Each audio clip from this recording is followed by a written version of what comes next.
Admiral Sarah Chun stood on the bridge of the Earth battleship Defiance, watching the enemy fleet grow larger on her screens. The Vorthak ships looked like giant metal insects, all sharp edges and glowing red lights. They had come in force this time. More ships than she had ever seen in one place. "Admiral, we count 300 enemy vessels," reported Lieutenant Jackson from his station. His voice was calm, but Ching could hear the worry underneath.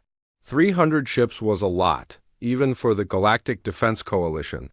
"Any word from the other coalition fleets?" Chan asked. "Still waiting for confirmation, ma'am. The Zephyrian Second Fleet should be here in 2 hours. The Krolek Defense Force is coming from the outer system." Chun nodded. The coalition had been fighting the Vorthak Empire for over 50 years now. 12 different species working together to stop the Vorthak from taking over the galaxy. Humanity had joined 30 years ago, and they had quickly proven themselves. In battle after battle, the humans were different from the other coalition species. Where others were careful and followed rules, humans were creative and willing to try new things. Where others retreated when things looked bad, humans found ways to keep fighting. It had made them valuable allies. "Ma'am, incoming transmission?" "From Coalition Command," called out Communications Officer Torres. "Put it through." The main screen flickered and showed the face of Chancellor Vex, a tall blue alien with 4 eyes. He was the current leader of the Coalition Council, representing the Altarian Republic. "Admiral Chun, we have reviewed the tactical situation at Nexus Prime. The Coalition Council has made a decision." Chun felt something cold in her stomach. There was something wrong with the Chancellor's voice. Too formal, too distant. "What are your orders, Chancellor?" "You are to maintain your position and hold the line while other coalition forces reposition for a strategic withdrawal." Chun blinked. "Sir, with respect, my fleet cannot hold against 300 Vorthak ships alone. We need the support fleets to arrive as planned." Chancellor Vex's 4 eyes looked away from the camera for a moment. "I am afraid that will not be possible, Admiral. The other fleets have been reassigned." "Reassigned?" Chun's voice rose. "Chancellor, there are 8 million civilians on Nexus Prime. If we fall back now, they will all die. The Coalition Council has weighed all options. Admiral Chun, your orders are to hold position for as long as possible to allow for the evacuation of essential personnel." The transmission cut off before Chun could respond. She stared at the blank screen, her mind racing. Something was very wrong. "Lieutenant Jackson, get me a direct line to Admiral Korth with the Zephyrian Second Fleet." "Trying." "Now, ma'am." Jackson worked at his controls for several minutes. "I cannot get through, Admiral. They are not responding to any frequency." "What about the Krolek Defense Force?" "Same thing, ma'am. No response." Chun turned to her tactical officer. "Commander Park, show me the positions of all coalition forces in the system." The main display changed to show a map of the Nexus Prime system. Chun could see her own fleet, 28 ships holding position near the planet. She could see the approaching Vorthak Armada. But where the other coalition fleets should have been, there was nothing. "Commander, expand the search to neighboring systems." The map grew larger. Chun watched as red dots appeared showing coalition ships. But they were not coming toward Nexus Prime. They were moving away from it. "Ma'am," Commander Park said quietly, "it looks like every coalition fleet in this sector is withdrawing." Chun felt the blood drain from her face. "All of them?" "Yes, ma'am. Even the Thane heavy cruiser squadron that was supposed to guard the jump points. They left their position an hour ago." The bridge was silent except for the hum of the ship's engines. Chun looked around at her crew. These were good people.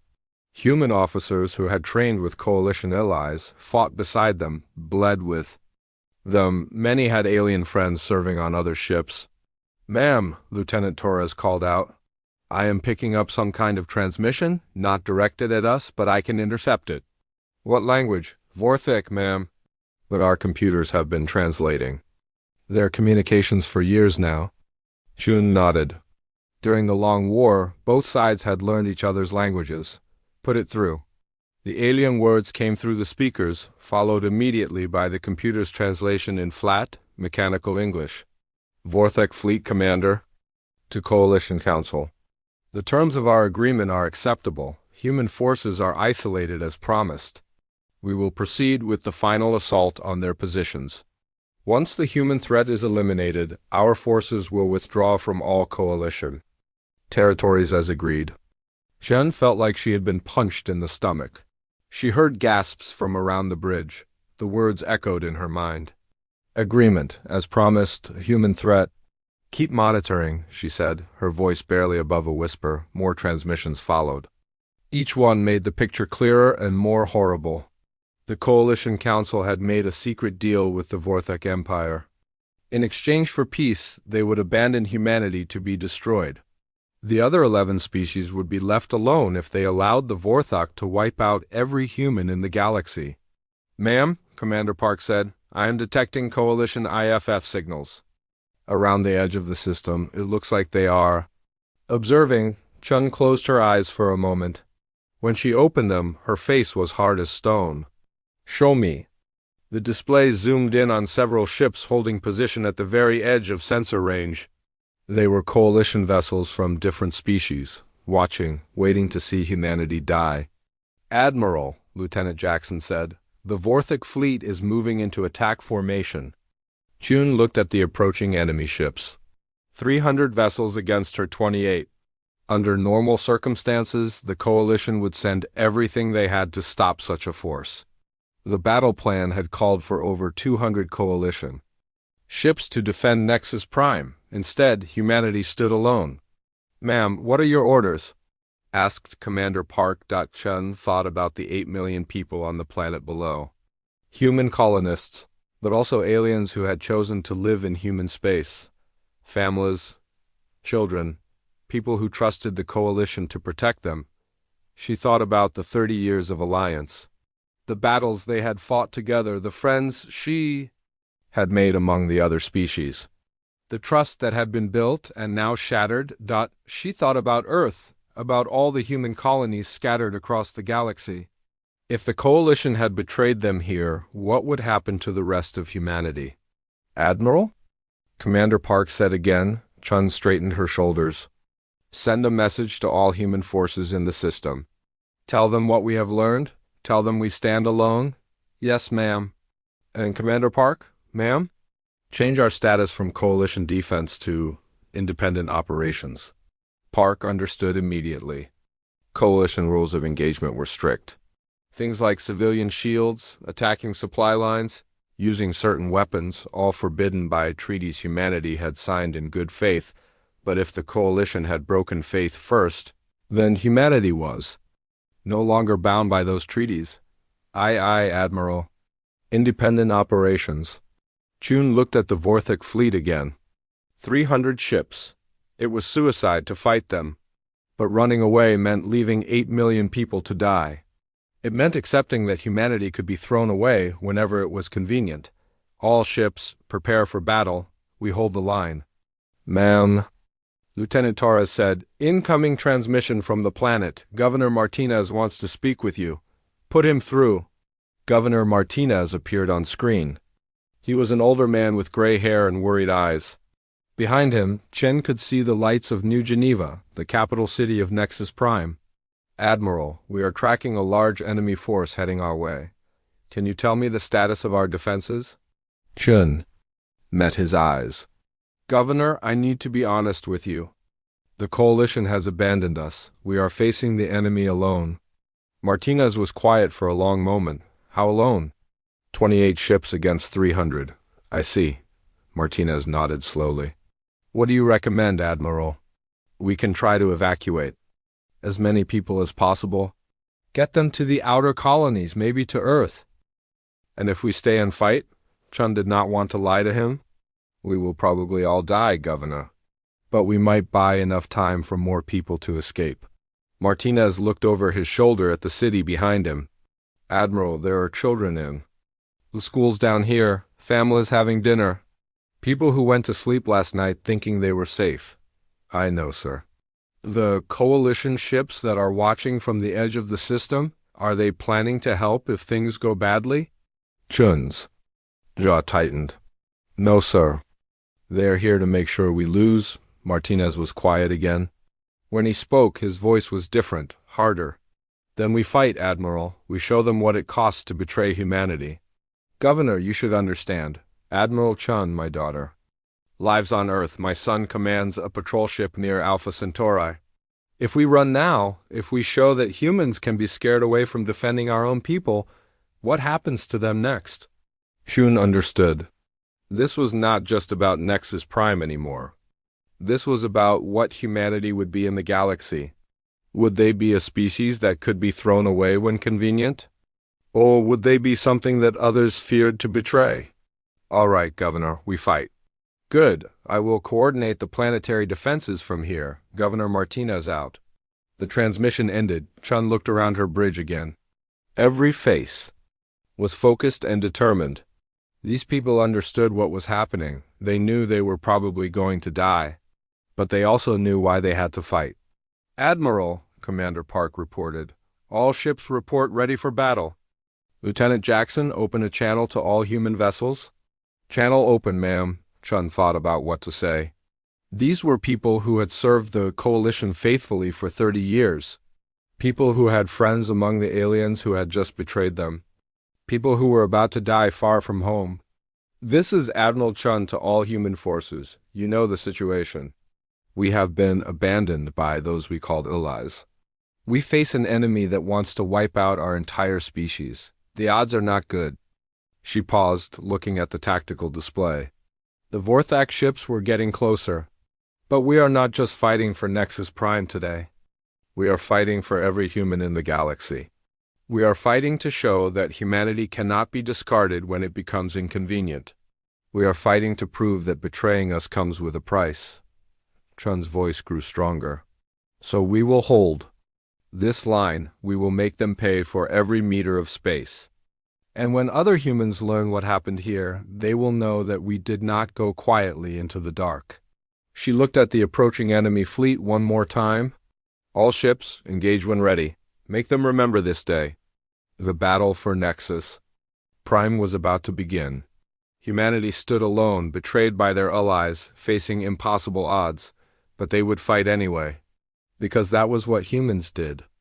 The battle for Nexus Prime lasted 18 hours. Admiral Chun watched from the bridge of the Defiance as her fleet fought with everything they had. The Vorthak came at them in waves, expecting an easy victory. They did not get one. Human ships moved differently than Coalition vessels. Where alien fleets followed careful formations and predictable tactics, human captains used whatever worked. Captain Rodriguez of the destroyer Vengeful rammed his ship into a Vorthak cruiser when his weapons failed. Commander Kim of the frigate Steadfast used her ship's mining lasers to cut through enemy armor in ways the Vorthak had never seen, but 18 ships could not hold against 300 forever. One by one, the human vessels fell. Chun watched good captains and crews die while Coalition ships sat at the edge of the system, observing like scientists watching lab animals. Admiral, Commander Park called out, the Intrepid is gone. Captain Williams managed to take 2 enemy ships with her. Chun nodded grimly. That left only 12 human ships still fighting. The planet below was being evacuated as fast as possible, but there were too many people and not enough transport ships. Ma'am, Governor Martinez is requesting permission to activate the Nexus Defense Grid. Chun almost smiled. The Nexus Defense Grid was a network of orbital weapons platforms around the planet. They were old and had not been used in 20 years. The Coalition had wanted them dismantled as too aggressive for civilized warfare. Tell the governor he has my permission to use whatever he thinks will work. Moments later, hidden weapons. Platforms all around Nexus Prime came online. Ancient particle beams and missile batteries opened fire on the Vorthak fleet. The enemy had not expected planetary defenses. Several of their ships were destroyed before they could react. Admiral, Lieutenant Torres reported, I am detecting emergency broadcasts from human colonies in 3 other systems. They are also under attack. Chun felt her heart sink. This was not just about Nexus Prime. The Vorthak were hitting human settlements everywhere, knowing that Coalition forces would not intervene. Any word from Earth or the core worlds? Earth Defense Command has issued a general recall order. All human military units are ordered to fall back to the Sol system. What? About civilian evacuations? Torres checked her instruments. Transport fleets are being organized, but there are over 50 human colonies. We cannot evacuate them all. Chun closed her eyes. 50 worlds, hundreds of millions of people. All abandoned by the coalition. All marked for death by the Vorthak. Admiral, Commander Park said urgently. Enemy breakthrough on our port flank. 3 cruisers are heading for the planet. All remaining ships intercept those cruisers. We cannot let them reach the surface. The next few hours were a nightmare. Human ships threw themselves at Vorthak vessels with desperate courage. The crew of the corvette Defiant Spirit detonated their reactor core right next to a Vorthak battleship, taking both vessels out. The heavy cruiser Washington held off an entire squadron until her hull was torn apart by enemy fire. Finally, Governor Martinez sent a message. Admiral Chun, we have evacuated all we can. 3 million people are on transport ships heading for the jump point. The rest, He did not finish the sentence. Chun understood. 5 million people were still on the planet. There was no more time. All ships, prepare to withdraw. We have done what we can here.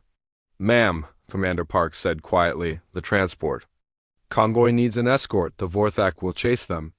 Chun looked at her remaining ships. 8 vessels, all damaged, facing an enemy fleet that still had over 200 ships left. If they stayed to escort the transports, none of them would make it out, but if they abandoned the transports, 3 million civilians would die. All ships form up around the convoy. We are getting these people out. The retreat from Nexus Prime became the stuff of legends among human military circles. 8 battered warships shepherding hundreds of civilian transports, fighting, running. Battles against overwhelming odds. The Vorthak pursued them relentlessly, knowing that letting even one transport escape would be seen as failure. Captain Sarah Kim of the frigate Steadfast was the first to try something new. Her ship was too damaged to keep up with the convoy, so she dropped back to face the pursuing Vorthak alone. But instead of fighting conventionally, she did something that made coalition officers watching from their distant ships gasp in shock. She used her ship as a guided missile. Kim programmed the Steadfast to fly directly at the lead Vorthak cruiser while she and her crew escaped in life pods. The frigate's AI took control and flew the ship into the enemy vessel at maximum speed. Both ships exploded in a brilliant flash. Did she just ... Commander Park stared at the tactical display. Yes, Chun said, and it worked. The Vorthak fleet hesitated. They had never seen anyone sacrifice an entire ship just to destroy one enemy vessel. In their culture, ships were too valuable to throw away like that. Captain Rodriguez of the destroyer, vengeful, saw the enemy's confusion and acted on it. His ship was also too damaged to continue, so he followed Kim's example. The Vengeful accelerated toward 3 Vorthak frigates, its AI pilot taking over when Rodriguez and his crew reached the escape pods. 2 more enemy ships died. The Vorthak began to pull back slightly. They were winning, but the cost was higher than expected.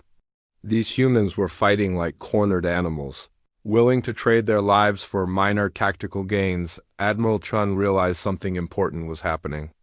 The enemy was being careful now. They were thinking twice before pursuing too closely. Commander Park, send a message to all human forces. Tell them about the kamikaze tactic. If they cannot escape, they should consider using their ships as weapons. It was a horrible order to give. Chun was essentially telling her people to die. But it was better than letting the enemy destroy them for nothing. The message spread quickly. Through human communication channels, within hours, reports came in from other systems. Human captains who faced impossible odds were turning their ships into guided missiles. The Vorthak advance slowed as they began to fear getting too close to damaged human vessels. But the retreat continued. World after world fell to the Vorthak as human forces pulled back toward Earth. The lucky colonies were evacuated in time. The unlucky ones were bombed from orbit. Chun's convoy finally reached the jump point to human space after 6 days of running battles. Of the 8 ships that had started the escort mission, only 3 remained.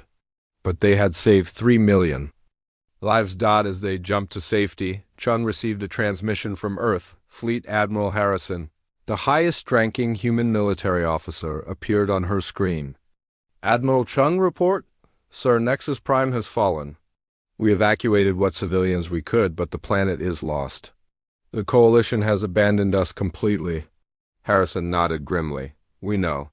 Similar reports are coming in from across human space? The President has declared a state of emergency. We are implementing the Prometheus Protocol. Chun had heard whispers about the Prometheus Protocol.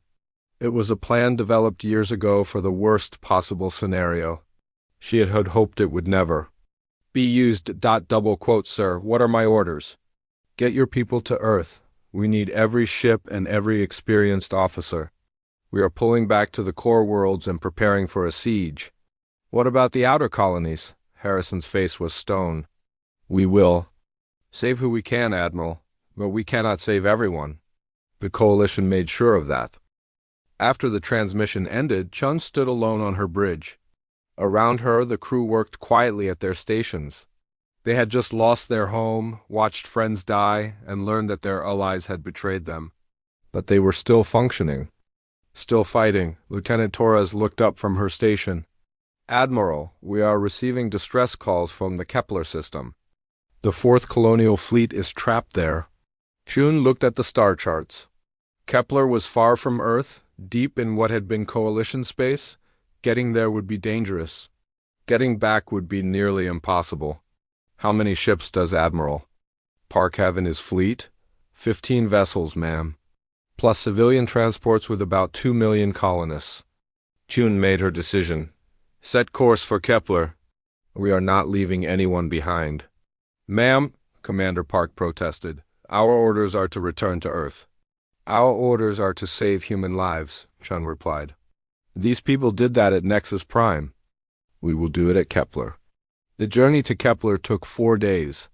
When they arrived, they found Admiral Park's fleet surrounded by Vorthak ships. The human vessels were damaged and low on ammunition. The civilian transports were defenseless. But Chun had learned something during the retreat from Nexus Prime. She had learned that humans could be more dangerous when they stopped following the rules. All ships prepare for attack run. We are using the new tactics. Ma'am? Commander. Park looked confused. We are going to ram them, Chun said simply. The attack was unlike anything the Vorthak had seen. Instead of careful formations and measured exchanges of fire, the human ships charged straight at them. Some vessels fired everything they had and then turned themselves into missiles when their weapons ran out. Others used their mining equipment and construction tools as weapons. The corvette Brave attached itself to a Vorthak cruiser and began cutting through its hull with industrial lasers. The transport ship New Hope ejected its entire cargo of mining explosives toward an enemy formation, creating a minefield in space. Most shocking of all was what the merchant vessel Prosperity did. Captain Walsh, a civilian captain with no military training, saw a Vorthak battleship bearing down on the defenseless transports. She accelerated her cargo ship toward the enemy.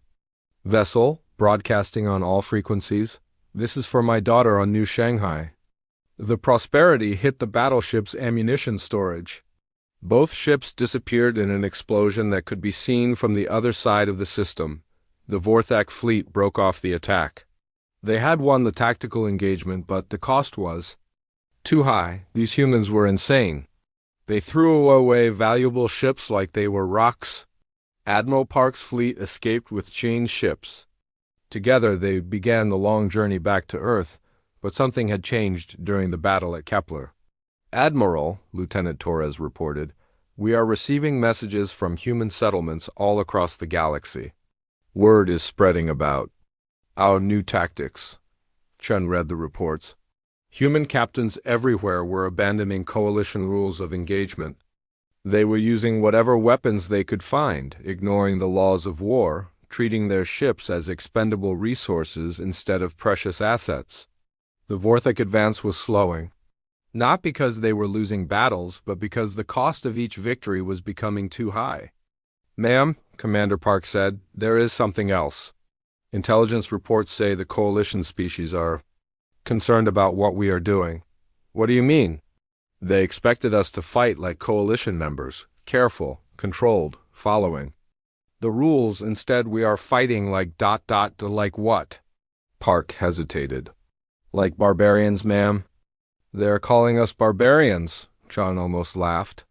"They betray us, leave us to die, and then complain that we are not fighting politely?" "There are reports that some coalition worlds are requesting Vorthak protection from human retaliation." Chun stared at the tactical display. She thought about Nexus Prime, about the 3 million people they had saved and the 5 million they could not, about Captain Kim and Captain Rodriguez and all the others who had died fighting impossible odds, about Captain Walsh and her daughter. On New Shanghai. "Commander Park, send a message to Earth. Tell them we need to talk about changing our strategy." "Ma'am?" "Tell them we need to stop retreating and start advancing. The coalition wants barbarians. Let us give them barbarians. The long retreat was ending. Soon it would be time for humanity to go on the attack. And when they did, the galaxy would learn that betraying humanity came with a price." 6 months had passed since the betrayal at Nexus Prime, the human fleet that limped back to Earth looked nothing like the proud coalition vessels that had once patrolled the galaxy. These ships were scarred, modified, and dangerous in ways that made coalition observers nervous. Admiral Chun stood in the war room deep beneath Earth's surface, looking at star maps that showed the new reality. Red zones marked Vorthak-controlled space. Blue zones showed the remaining human territories. Between them was a growing yellow area that made coalition representatives ask uncomfortable questions. "Admiral, the test results are in," said Dr. Elena Vasquez, the head of the Prometheus Research Division. She was a small woman with tired eyes, but her voice carried the excitement of someone who had just solved an impossible puzzle. "Show me," Chun said. Dr. Vasquez activated the holographic display in the center of the room. A three-dimensional image appeared showing a sleek ship, unlike anything in current human fleets. "We call it the Retribution-class Dreadnought. It uses technology from all 12 coalition species, but pushed far beyond their safety limits." Chun walked around the hologram, studying the design. "Explain the Zephyrian energy matrices that power coalition ships? We figured out how to make them run at 340% normal output, the Krolek defensive grids. We layered 6 of them on top of each other. The Thane navigation systems? We modified them to jump directly into gravity wells." Fleet Admiral Harrison, who had been quiet until now, spoke up. "What about the risks?" Dr. Vasquez smiled grimly. "Under coalition safety standards, this ship should explode the moment we turn it on. But we ran over 3,000 simulations. It will work. For how long?" Chun asked. "Long enough," Chun understood. This was not a ship built to last decades like coalition vessels. This was a weapon built to win a war quickly, no matter the cost. "When will the first one be ready?" "The Retribution is already in space. Doc, Captain Maria Vasquez will command her." Dr. Vasquez's face showed pride. "My daughter volunteered to test our most dangerous creation," Chun nodded. In the old days, no coalition officer would have been allowed to command an untested ship. Too risky, too many safety concerns. But humans had learned that sometimes risk was the only way to survive. "What else do we have?" Dr. Vasquez changed the display. The Wraith-class stealth frigates used modified Solari cloaking technology. The Coalition banned this research because it was too aggressive for defensive purposes. And now? Now we can make ships completely invisible to sensors. They can appear anywhere, strike without warning, and disappear. The display changed again. The Hammer-class assault ships use Krillian mining equipment as weapons. Turns out that tools designed to crack asteroids work very well against enemy armor. Chun studied each design. Every ship incorporated technology from coalition species, but modified in ways those species had never imagined. Where the aliens had built for peace and safety, humans had built for war and victory. Dr. Vasquez, how many species technologies are we using? All of them, Admiral. 30 years of alliance taught us everything they knew. We just never told them what we were learning. Fleet Admiral Harrison leaned forward. Show her the real surprise. Dr. Vasquez's smile became almost frightening. The Prometheus Protocol was not just about building new ships, Admiral. It was about removing the limits we had accepted for 30 years. What limits? Coalition member species are required to share military technology, but only defensive applications. Weapons research beyond certain parameters is forbidden. Artificial intelligence beyond level 3 is banned. Genetic enhancement is prohibited. Quantum manipulation is restricted. Chun began to understand. And we followed those rules because we were good coalition members. Exactly, but we are not coalition members anymore. The display showed new images. Ships that move faster than anything in known space. Weapons that ignored shields and armor. AI systems that could think and plan like humans but calculate like computers. How is this possible? Chun asked. We were always capable of this, Admiral. Humans learn differently than other species. Where they specialize, we generalize. Where they perfect one approach, we try 10 different ones. For 30 years, we took their best ideas and made them better. Dr. Vasquez pulled up another display. The Altarians developed energy weapons that could punch through any known armor. We made them twice as powerful. The Dendrii created navigation systems that could plot courses through dangerous space. We made them plot courses through impossible space. The Vorthek will not expect this, Harrison said. Neither will the Coalition, Chun replied. She was right. 3 days later, the Retribution began its first combat mission. Captain Maria Vasquez took her ship to the Volf 359 system, where a Vorthak battle group was attacking a human mining colony. The battle lasted exactly 17 minutes. Coalition observers who had been monitoring the system watched in shock as a single human ship appeared out of nowhere and destroyed 12 Vorthak vessels without taking significant damage. The enemy weapons seemed to pass right through the human ship's shields. The human weapons cut through Vorthak armor like paper. When the Coalition ships tried to scan the mysterious human vessel, their sensors showed impossible readings. The ship was moving faster than physics should allow. Its energy output was beyond anything they had ever measured. Its weapons used principles that their scientists did not understand. Captain Vasquez broadcast a message to the fleeing Vorthak ships. Tell your commanders that humanity is no longer retreating. Tell them we are coming. Then the Retribution vanished, using the same impossible technology that had brought it to the battle. The recordings of the battle reached Coalition space within hours. Emergency sessions were called on every Coalition world. Scientists demanded explanations. Military leaders asked for tactical assessments. Politicians wondered if they had made a terrible mistake. Admiral Chun received a transmission from Chancellor Vex, the same Altarian who had delivered humanity's abandonment 6 months earlier. Admiral Chun, the Coalition Council requests an immediate meeting to discuss recent developments. What developments would those be, Chancellor? Chun's voice was politely neutral. Your ship at Volf 359, our sensors detected technology that should not exist. We need to understand what humanity has developed. Chun almost smiled. Chancellor, 6 months ago, you told us that the Coalition had weighed all options and decided to abandon us to extinction. Why do you care what technology we develop? Admiral, please understand. The Coalition acted to preserve peace in the galaxy. If humanity has developed weapons of this magnitude, it changes everything. Yes, Chun said. It does? She cut the transmission without another word. Reports continued to flood in from across human space. The new ships were appearing everywhere, striking Vorthak forces with devastating effect.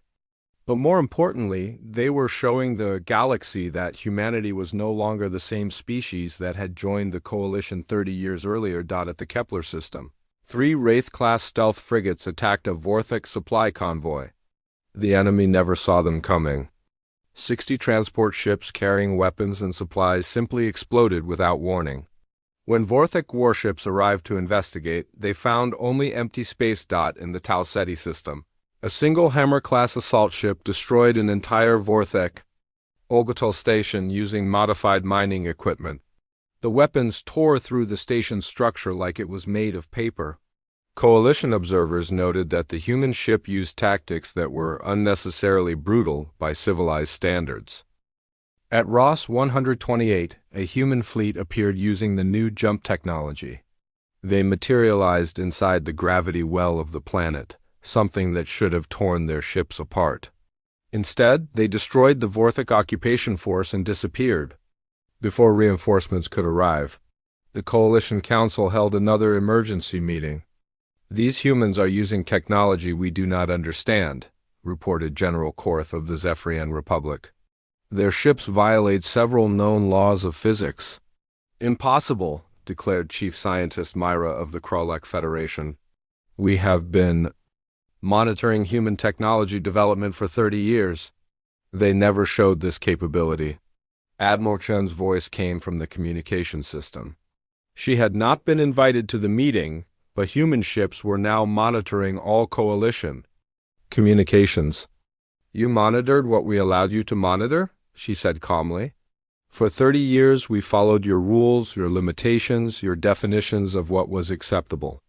We never showed you what we were really capable of because we were trying to be good allies." The council chamber was silent. "But you taught us something important," Chun continued. "You taught us that in this galaxy strength is the only thing that matters. You abandoned us when we were weak. You feared us when we became strong." Chancellor Vex found his voice. "Admiral, the Coalition made a difficult decision based on the information available at the time. The information was that humanity could be betrayed without consequences. You were wrong. What do you want from us?" asked Councillor Thane of the Solari Union. Chun's answer was simple and terrifying. "Nothing. We do not need you anymore."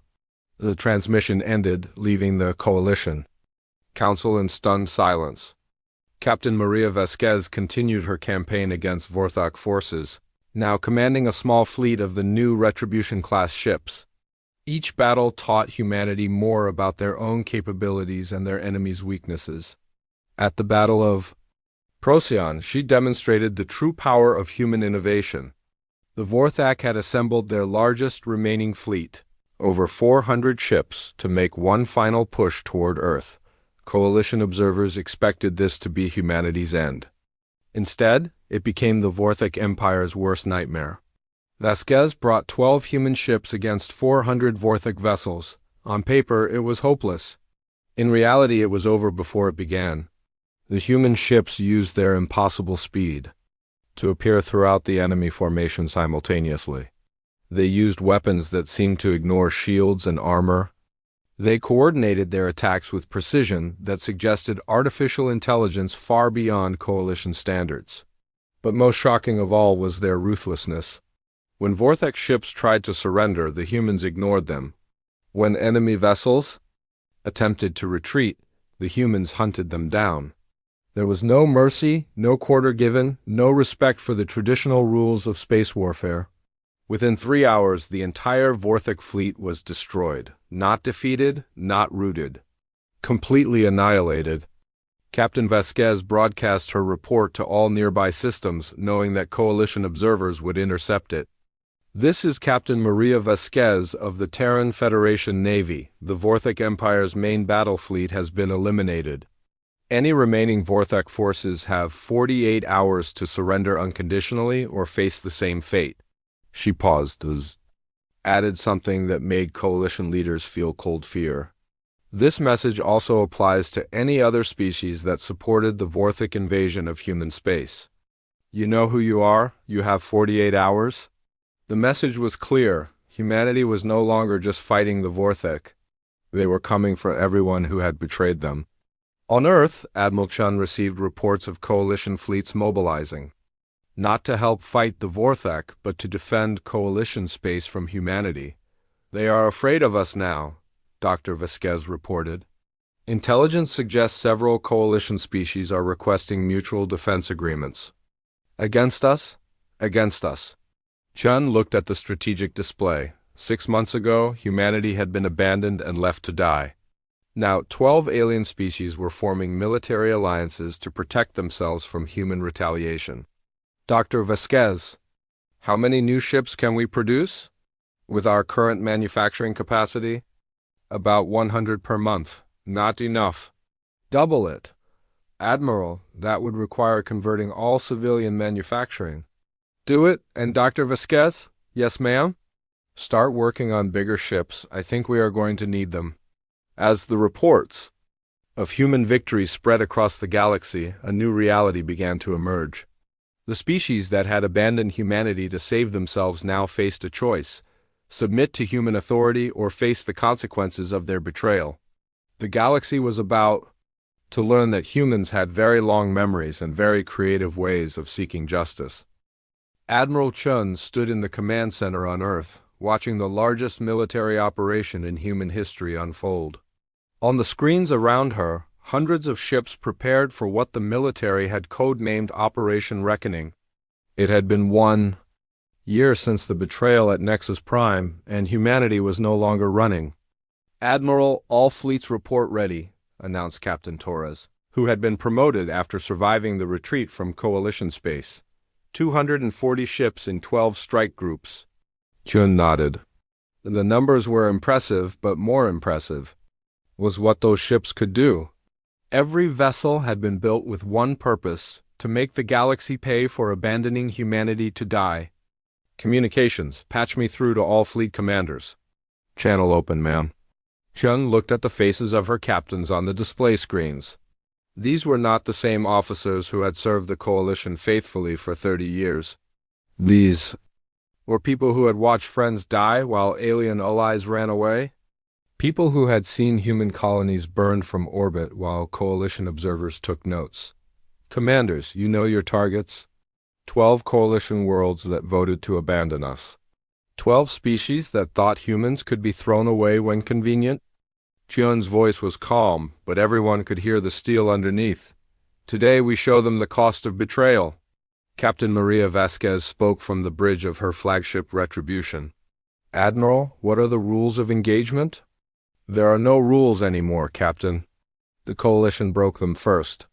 Chun switched to a wider communication channel that would reach every human ship in the operation, to all crews participating in Operation Reckoning. 1 year ago, we trusted our allies. We fought beside them, bled for them, called them friends. When we needed them most, they abandoned us to face extinction alone. She paused, thinking of all the colonies that had been lost, all the lives that could have been saved. They thought we would die quietly. They thought wrong. Today we begin collecting the debt they owe us. Every world that voted against humanity, every species that chose survival over honor, they will all learn that betraying humanity comes with a price. The transmission ended. Across human space, 12 attack fleets jumped into hyperspace, heading for targets that had not seen war in over a century. The first target was Altair Prime, homeworld of Chancellor Vex and the Altarian Republic. The planet had a population of 4 billion and was protected by the strongest defenses in Coalition space. It had never been successfully attacked in over 2,000 years of Altarian history. Captain Jin Wu commanded the attack fleet heading for Altair Prime. His ships appeared at the edge of the system using the new jump technology that allowed them to bypass the outer defensive stations entirely. "All ships begin the approach," Wu ordered. "Remember, we are not here to conquer, we are here to make a point." The Altarian defense fleet was impressive. 60 capital ships and over 200 smaller vessels. Under normal circumstances, it would have taken a fleet of 500 ships to challenge such defenses. Wu had brought 30. The Battle of Altair Prime lasted 6 hours and became a textbook example of how superior technology could overcome superior numbers. Human ships moved through space like ghosts, appearing and disappearing faster than Altarian gunners could track them. Human weapons ignored Altarian shields and armor, cutting through their ships like knives through paper. But the most shocking part was not how easily the humans won. It was what they did after winning. When the last Altarian warship was destroyed, Wu's fleet took up positions around the planet. They did not attack the civilian population. They did not bombard the cities. Instead, they sent a simple message. To Chancellor Vex. Chancellor, this is Captain Wu of the Terran Federation Navy. Your fleet is gone. Your defenses are gone. Your planet is defenseless. You have 1 hour to surrender unconditionally. Chancellor Vex, broadcasting from his bunker, deep beneath the capital city, tried to maintain his dignity. Captain Wu, the Altarian Republic does not surrender to terrorists. We are not terrorists, Chancellor. We are the people you betrayed. You have 59 minutes. What happened next shocked the galaxy. Human ships began targeting specific buildings on the planet's surface, not randomly, not civilians. They destroyed the Coalition Council building where the vote to abandon humanity had taken place. They destroyed the military command center that had coordinated the withdrawal from Nexus Prime. They destroyed Chancellor Vex's personal residence. Each target was hit with surgical precision. No civilian casualties. No collateral damage. Just the complete elimination of everything connected to the betrayal of humanity. After 30 minutes of this demonstration, Chancellor Vex surrendered. Similar scenes played out across Coalition space. At Krolek Prime, Captain Sarah Kim used her stealth frigates to appear directly above the capital city. The Krolek Defense Force never had a chance to respond before their ships were destroyed. The planetary government surrendered within 2 hours. At 10 seconds, Captain Rodriguez demonstrated the power of the new Hammer-class assault ships by destroying an entire orbital shipyard complex in minutes. The twisted wreckage rained down on the planet's oceans, creating a light show visible from the surface. The message was clear. Human technology could reach anywhere, but not all Coalition species surrendered quickly. The Zephyrian Republic, proud of their military tradition, chose to fight. General Korth assembled the largest fleet in Zephyrian history. 300 ships, including their newest dreadnoughts. He would show these upstart humans what real military power looked like. Captain Maria Vasquez brought 50 human ships to meet him at the edge of Zephyrian space. General Korth, she transmitted as the fleets faced each other, I remember you.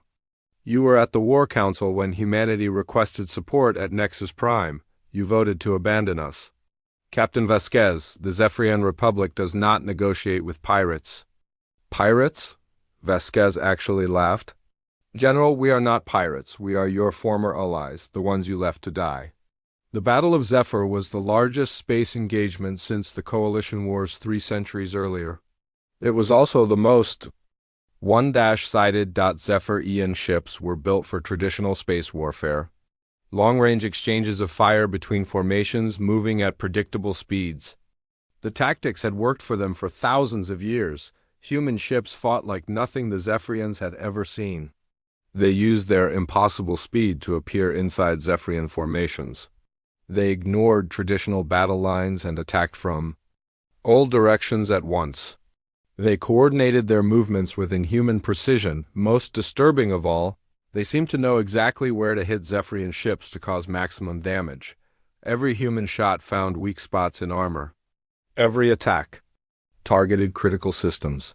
It was as if they had been studying Zephyrian ship designs for decades. Which, of course, they had. All human vessels, focus fire on the command ships, Vasquez ordered. Take out their leadership first?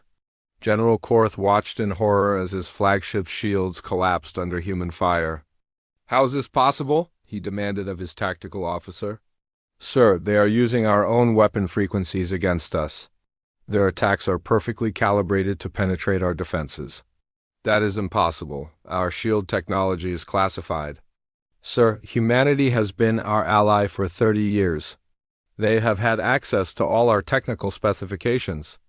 Korth finally understood. For 3 decades, the Coalition had shared everything with humanity. Ship designs, weapon capabilities, defensive systems. They had trusted their human allies completely. Now that trust was being used to destroy them. The Zephyrian fleet was annihilated in 4 hours. General Korth's flagship was the last to fall. As human ships surrounded him, Vasquez sent one final transmission. General, you taught us something important today. You taught us that superior numbers mean nothing against superior technology and tactics. Remember that lesson when you explained to your people why their fleet is gone. Korth's ship exploded moments later.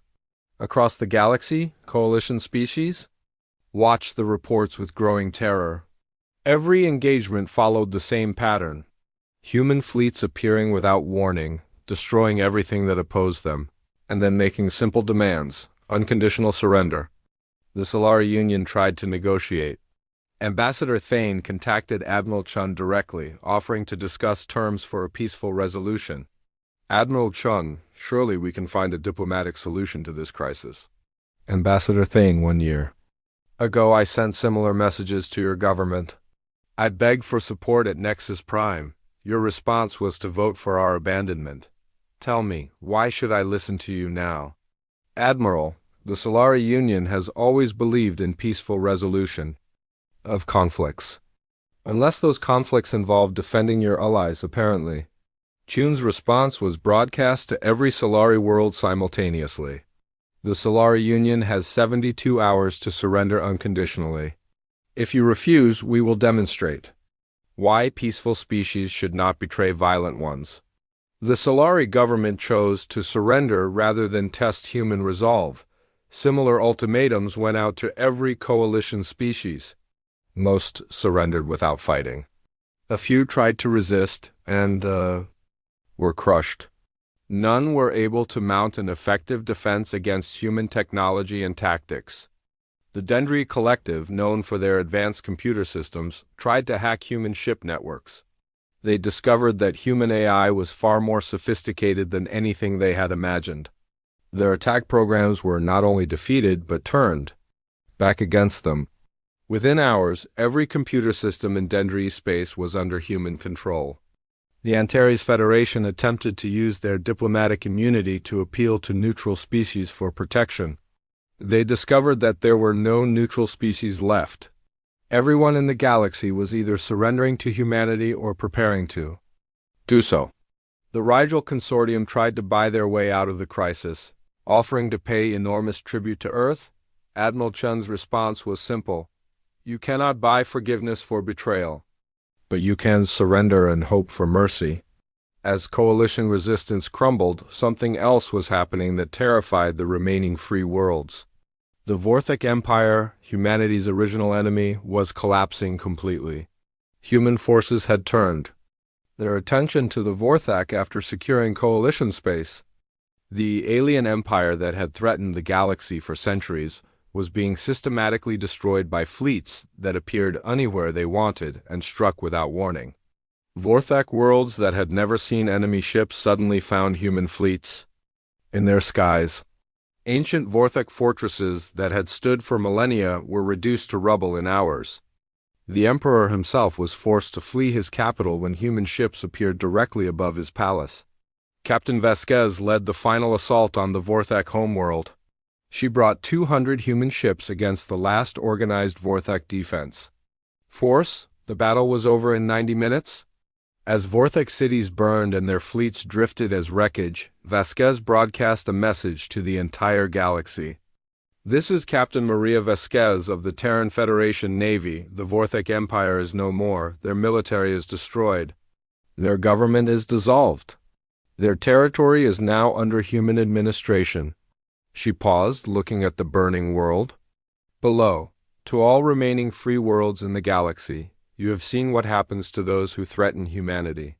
The coalition species learned the cost of betrayal. The Vorthak learned the price of aggression. Anyone else who wishes to test human resolve is welcome to try. On Earth, Admiral Chun received surrender offers from across the galaxy. Worlds that had never heard of humanity a year ago were now begging to become human protectorates. Species that had considered humans primitive barbarians were offering tribute and allegiance. Admiral, Captain Torres reported, we have received formal surrender documents from all 12 coalition species. The Vorthak Empire no longer exists. Approximately. 60% of known space is now under direct or indirect human control. Chun nodded. Operation Reckoning had succeeded beyond their wildest expectations. But as she looked at the star maps showing human dominance across the galaxy, she felt no joy. Captain, what is the status of our former coalition allies? Under detention, ma'am. All former Coalition Council members are being held pending trial for crimes against humanity. And their populations? Confused, mostly. Many of them still do not understand why this happened. They thought the Coalition was making a reasonable decision to preserve peace. Hyun understood. Most Coalition citizens had never known that their governments had betrayed humanity. They had trusted their leaders to make good decisions. Captain, prepare a galaxy-wide broadcast. It is time to explain to everyone what really happened and what happens next. As human fleets patrolled space that had been free for millennia, the galaxy waited to learn what kind of rulers humanity would be. The age of the Coalition was over. The Vorthic Empire was destroyed. The age of humanity had begun. 2 years had passed since the betrayal at Nexus Prime. Admiral Chun, now promoted to Grand Admiral and Supreme Commander of Terran Federation forces, stood in what had once been the Coalition Council chambers on Nexus Prime. The planet had been rebuilt, but it was no longer a symbol of alien cooperation. It was the capital of human space. The morning briefing was about to begin. Representatives from 67 species would attend, but they were no longer equals meeting as allies. They were subjects reporting to their human administrators. Grand Admiral, Captain Torres announced, all sector governors are present for the briefing. Chun nodded and walked to the central podium. The chamber had been redesigned since the Coalition days. Where once there had been a circular arrangement suggesting equality, now there were concentric rings with humans at the center, and everyone else arranged by their level of cooperation with the new order. The closest ring held the former Coalition. Species who had surrendered quickly and accepted human rule without resistance. The middle ring held species that had fought but eventually submitted. The outer ring held representatives from worlds still under direct military occupation. Governors, begin your reports, Chun commanded. Governor Martinez spoke first. He now administered the former Altarian Republic territories. Grand Admiral, reconstruction of the Altair system is proceeding on schedule. The new industrial complexes will be operational within 6 months. Production quotas for the human fleet expansion program will be met. Shun made notes on her tablet. The Altarians had been efficient administrators under the Coalition. Now, their expertise served human expansion. Their factories built human ships. Their scientists worked on human research projects. Their children learned human languages in school. Any resistance activities to report? Minor protests in the university districts, ma'am. Nothing our security forces cannot handle. The Altarian population is adapting to the new reality. Good. Next report? Governor Kim, who oversaw the former Kralek territories, stood up. Grand Admiral, the Kralek mining operations are exceeding expectations. We have increased rare metal production by 30% since implementing human efficiency standards. Worker safety, within acceptable parameters, ma'am. The Kralek are naturally suited for underground work. They adapt well to extended shifts, Chun nodded. The Kralek had been mining specialists for the Coalition. Now they mine materials for human technology. Their deep space extraction operations provided the resources needed to build ever larger human fleets. Security status? Stable, ma'am. The Kralek leadership understands their position. They cooperate fully with human administrators. Governor after governor gave similar reports. Production up, resistance down, cooperation increasing. The former Coalition species were learning their place in the new galaxy, but when Governor Vasquez stood to speak, her report was different. She administered the former Vorthic territories, the heart of what had once been humanity's greatest enemy. Grand Admiral, the situation in the former Vorthak core worlds remains ... complex. Explain. The Vorthic Empire ruled by fear and oppression. For centuries. Their subject species are having difficulty adjusting to human administration. Many of them expected us to be equally brutal. Chun leaned forward. And are we? No, ma'am. Our policies of fair treatment and equal rights for all species have surprised many former Vorthak subjects. Some are still waiting for the other shoe to drop. This was the strange reality of human rule. The galaxy had expected humanity to become tyrannical conquerors after their victory.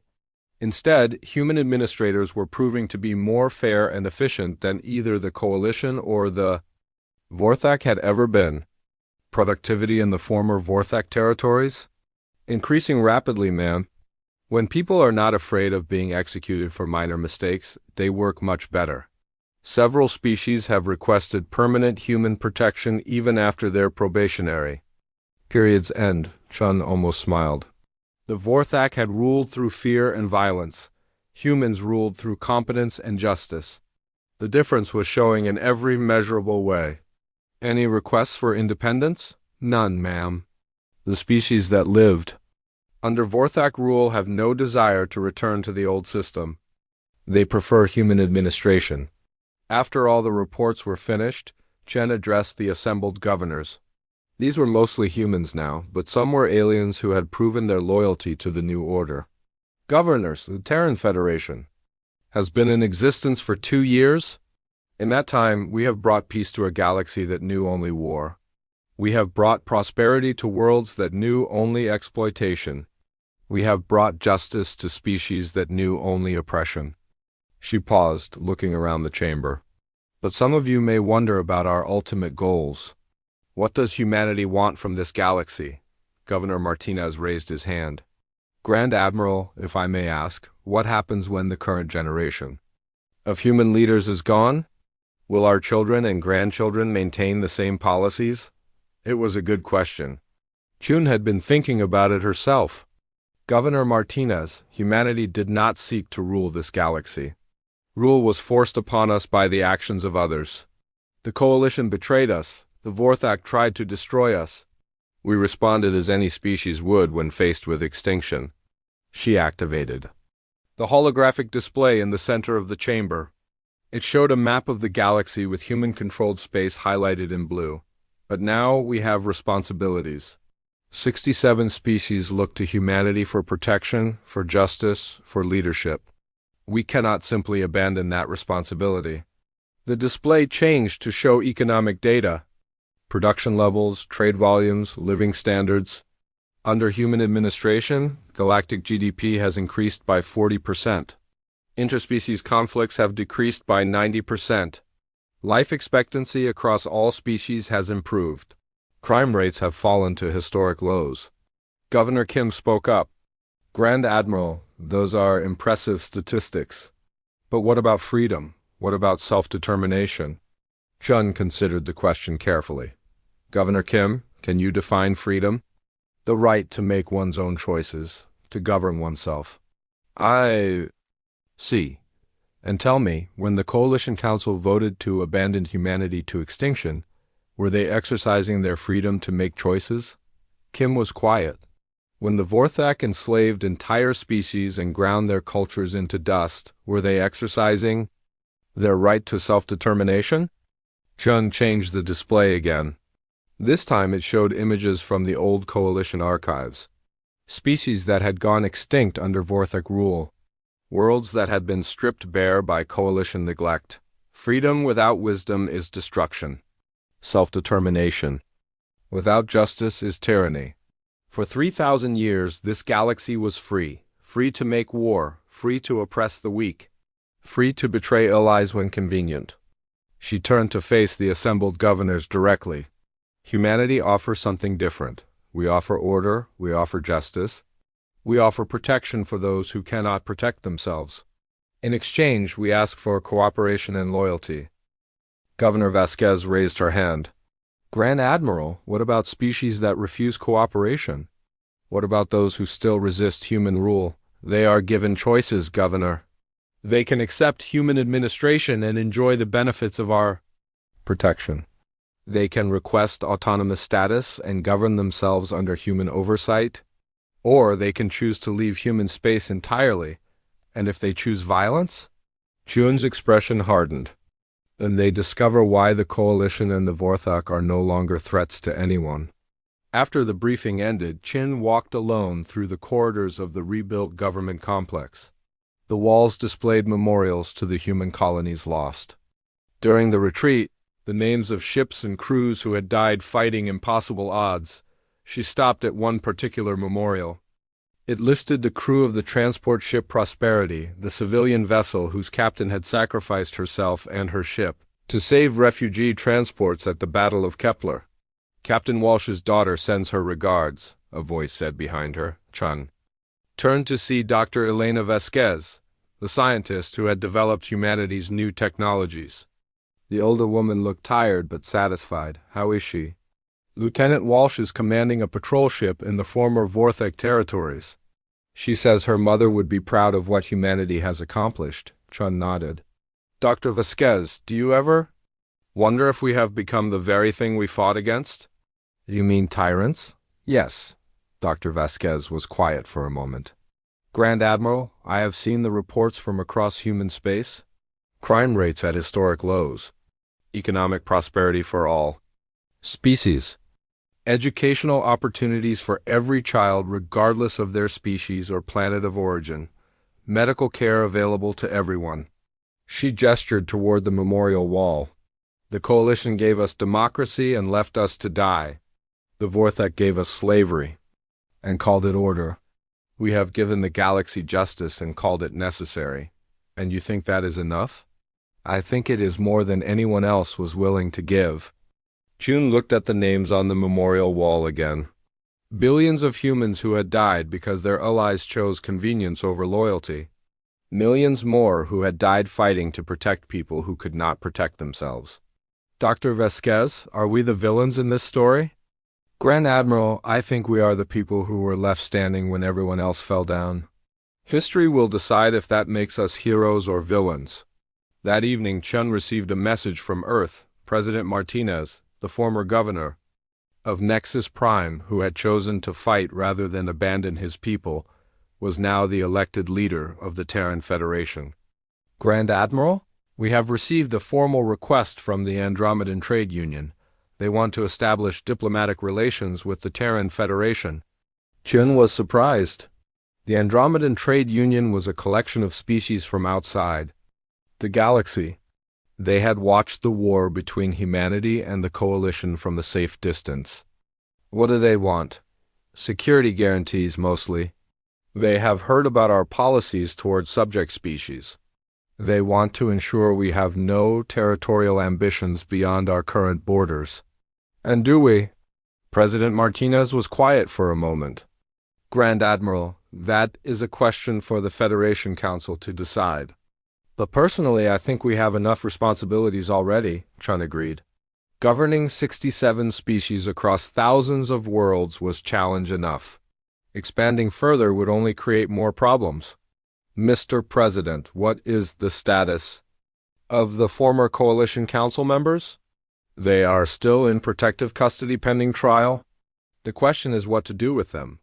Chun had been avoiding this decision for months. The former coalition leaders who had voted to abandon humanity were technically guilty of genocide.